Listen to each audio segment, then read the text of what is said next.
This is a legacy episode of the Lesbian Historic Motif Podcast, originally released as part of the Lesbian Talk Show podcast group. Some references may be obsolete.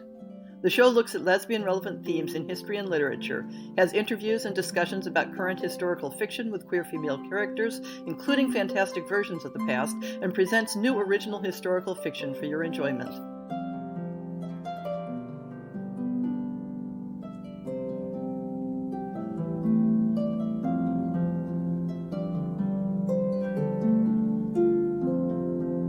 Welcome to On the Shelf for October 2018. Is it the fourth quarter of the year already? How did that happen? Just last week we released the third short story in our fiction project. Have you listened to it yet? I loved this early medieval story of older women finding love and comfort after a lifetime of putting other people's needs first. And as I mentioned in passing last month, it's time to officially announce that the Lesbian Historic Motif Podcast will be continuing the fiction series next year. I thought about maybe widening the scope of what stories we'd be considering, but when it comes down to it, I'd like to continue focusing on supporting straightforward historic stories, without fantastic elements, so I'm keeping the same submission guidelines as last year. The key points, and I'll be posting the full call for submissions on the website for you to refer to, are as follows. Length can be up to 5,000 words. Stories must be set prior to 1900 in an actual real-world time and place. If you pick a very popular setting, like Victorian England or the American West, you should be doing something new and interesting that stands out from the crowd. I love seeing stories from less used eras and cultures, but I want to see cultures treated knowledgeably and with respect. Romance is optional. Romance stories should have some other strong element in addition to the romance, and I'm not looking for erotica. Let me explain that a little, because last year some people tried to second-guess why I didn't want erotic stories. The simple fact is that 5,000 words isn't much space to introduce characters, setting, and plot, and then come to a satisfying resolution. When sex scenes come into the mix, they tend to push the other elements aside, and the rest of the story often becomes stage dressing for the sex scene. Sex may be implied in the story, but leave it off the page so you have room for the story itself. And of course, the story should center on lesbian themes. By this, I mean that it should feature protagonists whose primary emotional orientation within the scope of the story is toward other women. This is not meant to exclude characters who might identify today as bisexual or who have relationships with men outside the scope of the story. But the story itself should focus on same-sex relations. Authors of all genders and orientations are welcome to submit. Authors from traditionally marginalized cultures are strongly encouraged to submit, regardless of whether you are writing about your own cultural background. Like last year, we'll be paying industry-standard professional rates of 6 cents a word. We pay our narrators industry standard rates too. Check out the full details of the submission guidelines on the alpenia.com website and start brainstorming your stories. Submissions will be accepted during the month of January 2019. I'm looking forward to seeing what gets submitted this time. Here's an item that might be of interest to some. In March 2019, in France, there's going to be an academic conference entitled Sapphic Vibes, Lesbians in Literature from the Renaissance to the Present. I heard about it through a call for papers, but by the time this podcast goes out, the due date for submissions will be passed. But if you happen to be in the vicinity of the Université de Haute-Alsace next March 14th and 15th, and have a yen to listen to research papers on lesbian themes in historic literature, in English and in French, check out the link in the show notes for more details. It looks like they're planning to hold a second conference on the theme in 2020 in Iceland. If I were the sort to pop off to Europe for the weekend for an academic conference, I'd be there, even though the papers in French would be lost on me. In September, the Lesbian Historic Motif Project blog covered several publications relating to the subject of last month's essay, 17th century English gender outlaw Moll Cutpurse. And while I was on the subject of gender crossing, I decided to start this month with a delightful surprise that's been lurking on my shelf for 2 decades. Mary Diana Dodds, A Scholar and a Gentleman, by Betty T. Bennett. This is best described as an academic mystery quest, tracking down the identity of 2 men mentioned in the letters of 19th century author Mary Shelley, she of Frankenstein fame. only to discover that the two men were the same person, and that person was a woman. I love this topic so much, I've turned it into this month's Ask Sappho segment. For the rest of the month, and possibly into November, I'll be working through some books and articles I've accumulated on sexuality in classical Rome, from which you might guess that I'll be finishing up the month with an essay on women's same-sex relations in that historic context. There's only one new purchase for the blog to report this month. In fact, it's actually a book that I ordered back in June, but it never arrived, and I only recently realized that and inquired, so I have a replacement copy now.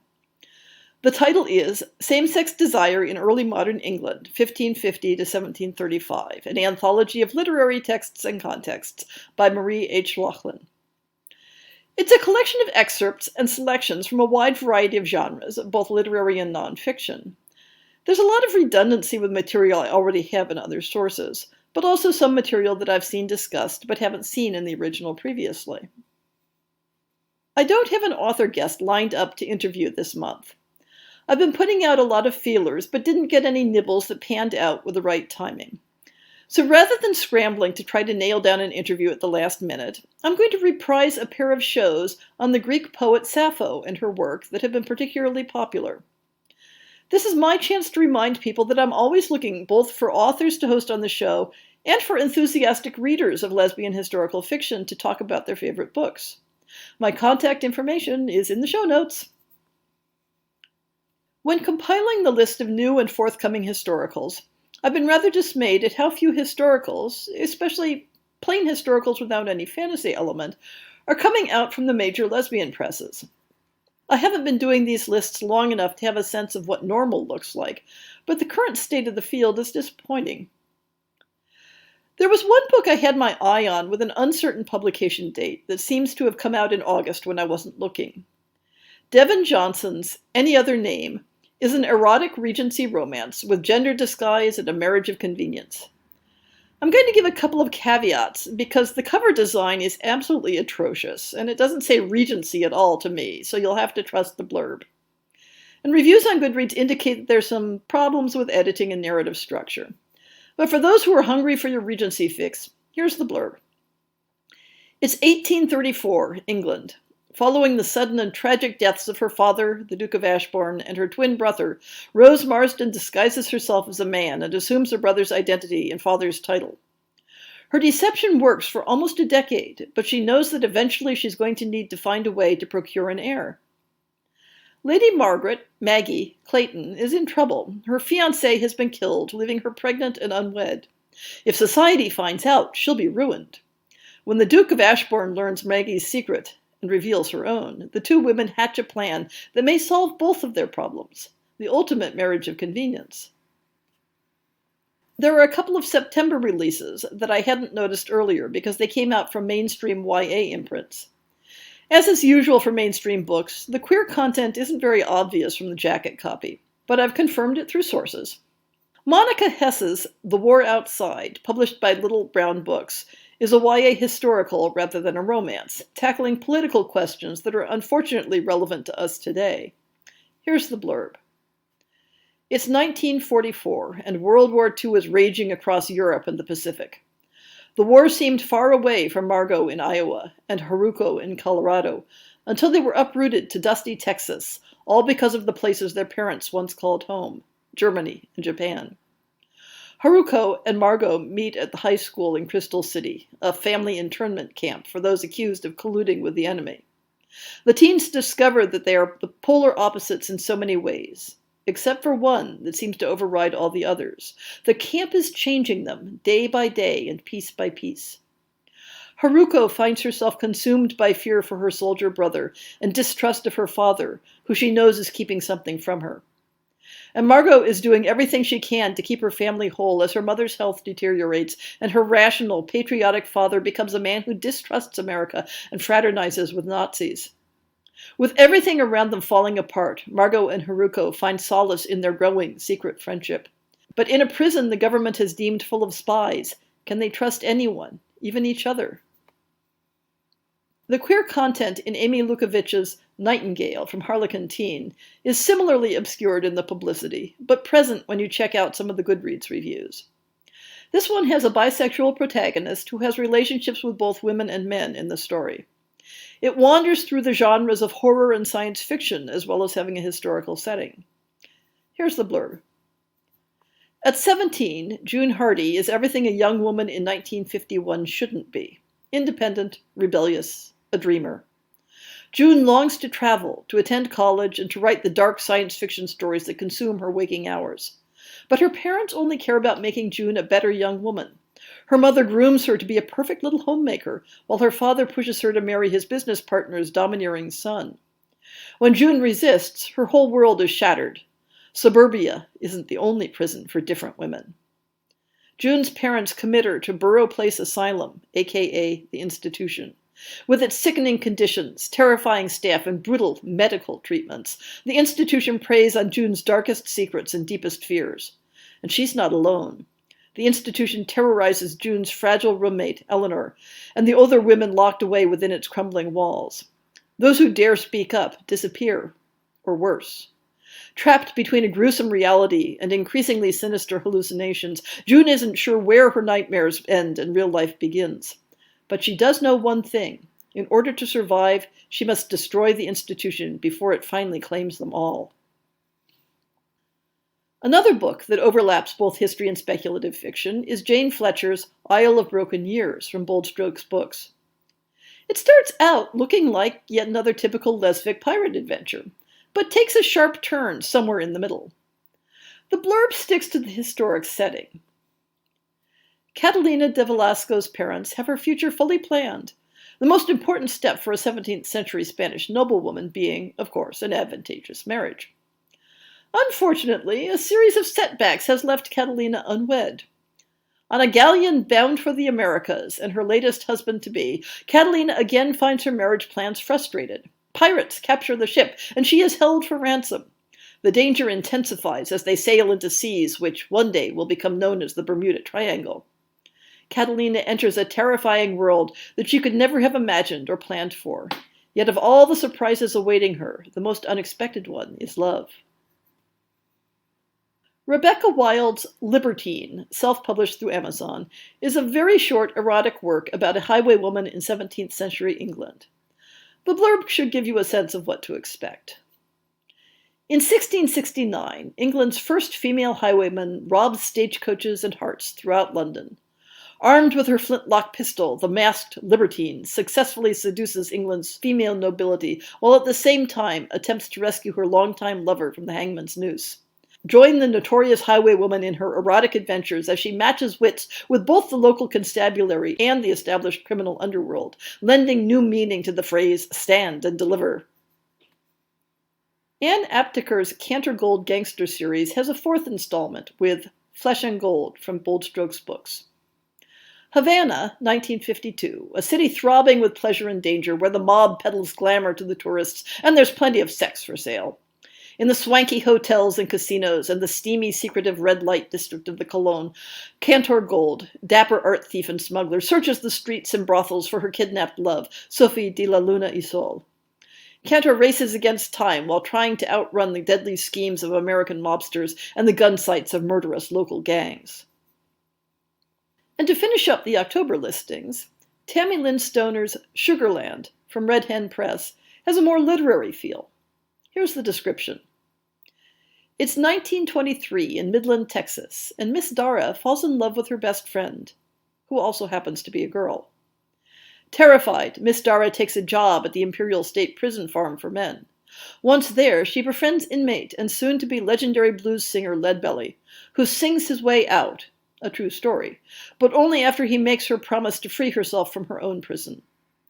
Sugarland is a triumphant, beautiful novel about the heart's refusal to be denied what the heart wants. If you know of any forthcoming historicals, remember to drop me a note, just in case they aren't on my list yet. I had so much fun sorting through the story of Mary Diana Dodds, mentioned earlier, that rather than answer a listener question this month for the Ask Sappho segment, I thought I'd give you the rundown of her story. Imagine all your favorite Regency romance tropes. then toss in a few more tropes as dessert. The bastard daughter of a Scottish earl, a false cross-gender pen name to publish plays and poetry, a glamorously beautiful unwed mother, a woman living as a man, a marriage of convenience, Parisian literary salons filled with brilliant and witty people. In the middle of it all, Mary Shelley as matchmaker. Mary Wollstonecraft Frankenstein fucking Shelley. If this were a historical romance novel, your editor would tell you to tone it down a bit to make it more believable. Professor Bennett's book on Mary Diana Dodds is structured as an academic mystery, tracing the story from the first dangling threads all the way through the process of teasing those threads out and then tying them up neatly. But here's the more straightforward story. At the very beginning of the 19th century, Mary Diana Dodds, known to her friends as Dotty, and her sister Georgiana were the illegitimate daughters of the Earl of Morton, a prominent and wealthy Scottish aristocrat. They were brought up amidst luxury and privilege, though never publicly acknowledged as the Earl's children. Dodds certainly had an extensive education and was fluent in French, German, Italian, and Latin. Dodds also seems to have had some sort of physical disability, though it's never described beyond being a disproportion of her body and references to a liver ailment. She had dark, short, curly hair, sharp, piercing black eyes, was of small stature, and looked worn down from chronic pain, and no doubt chronic worry about finances as well. For when the Earl of Morton finally married, a woman younger than either of his daughters, they were kicked out of the house with an allowance that was nowhere near enough to maintain the life they'd been brought up to expect. Georgiana was married by that time as Mrs. Carter and living in India with her husband.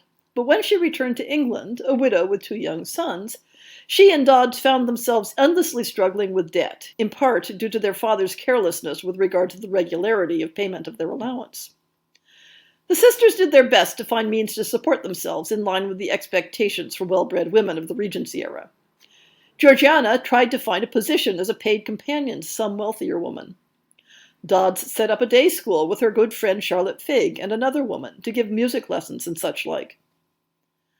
Like most single women of that era, they socialized primarily with other women and were part of a complex network of friendships and support systems that provided lodging, loans of money, professional references and leads, and simple companionship and emotional support.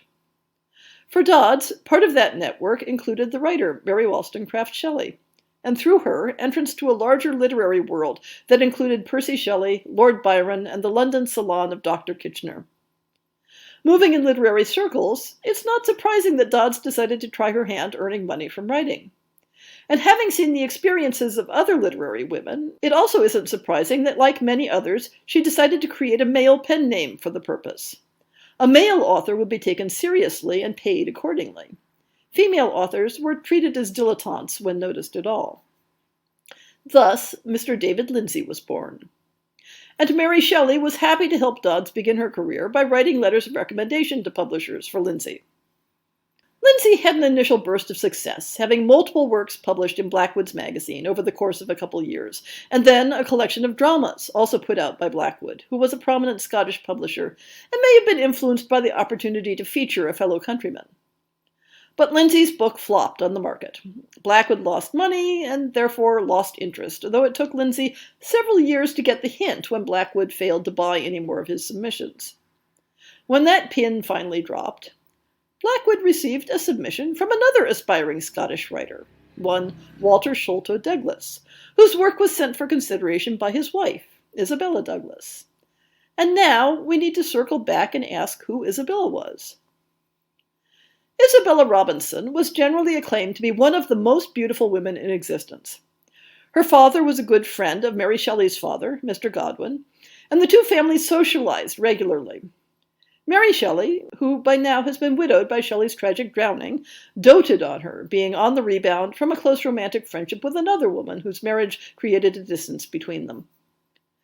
And then Isabella Robinson became pregnant by a lover who decamped to America without having the courtesy to marry her. Having a child out of wedlock wasn't entirely fatal. After all, Mary Shelley and any number of women in her radical circle had done so. But if there was no man in the picture, marriage or not, life became very difficult. and the lack of an assigned father for the child would be a significant handicap for its future. In that age of the near impossibility of divorce, it was a normal, if not particularly common, practice for a woman to simply proclaim herself the wife of her current lover, adopt his name, and be accepted as such, with the assistance of geography, foreign travel, or simply the separation of non-overlapping social spheres. Official certificates of marriage or birth were useful, but one could manage without them with a bit of cleverness. And so, somewhere around the time that Isabella's pregnancy would have become evident, she went into seclusion away from London, began mentioning in correspondence with friends that she had married, and took up the role of Mrs. Douglas to act as secretary for the new pen name of Mary Diana Dodds, that of Walter Sholto Douglas. From the bits and scraps we know, it's impossible to tell how long and how extensive they intended the fictitious marriage to be. In that era, pregnancy was uncertain, and postnatal mortality was significant. If Isabella's child failed to survive to birth or much beyond, it's possible that Isabella would have returned to her London haunts, remaining Isabella Robinson, with only her immediate circle of friends the wiser.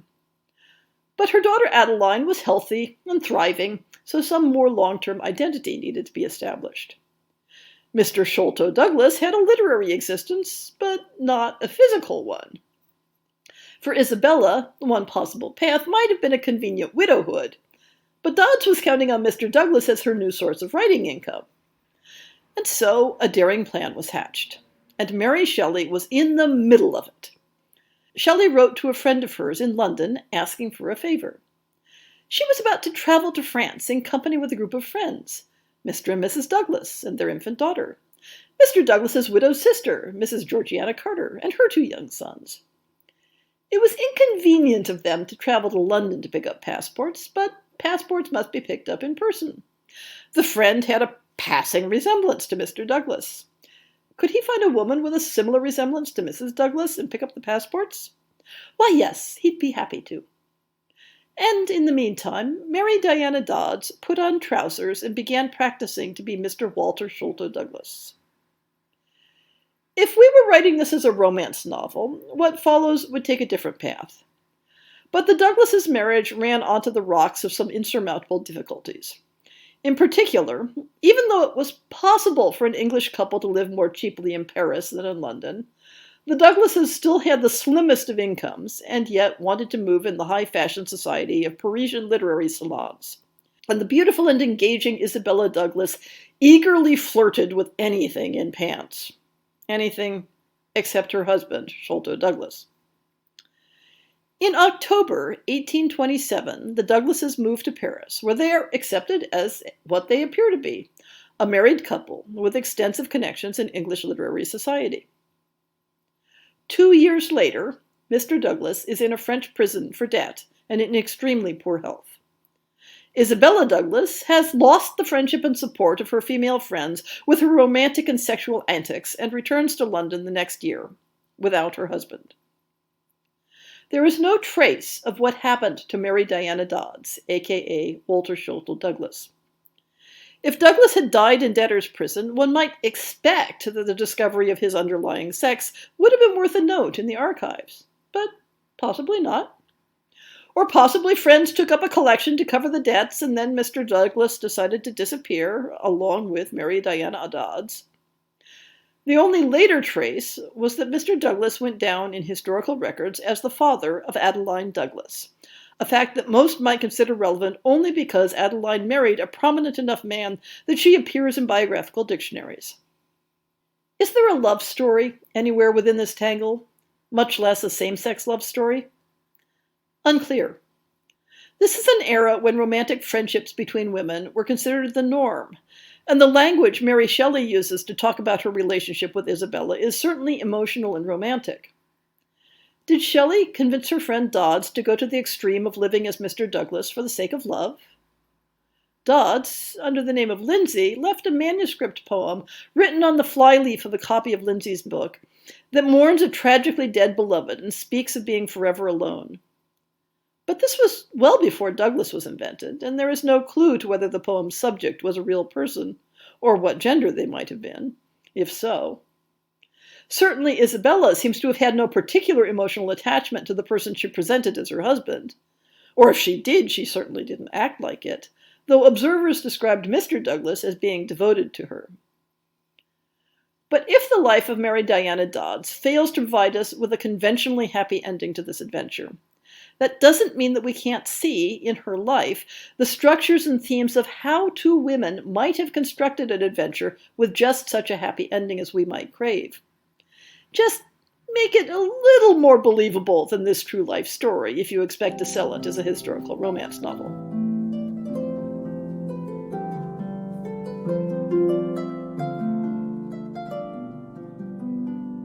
I hope you've enjoyed this episode of the Lesbian Historic Motif Podcast. See the show notes for links to people and topics. Most shows will have a transcript linked as well. If you have a book announcement, a topic suggestion, or might like to appear on the show, please drop me an email. If you enjoyed this podcast, please rate it and subscribe on your favorite podcast app, and consider supporting our Patreon.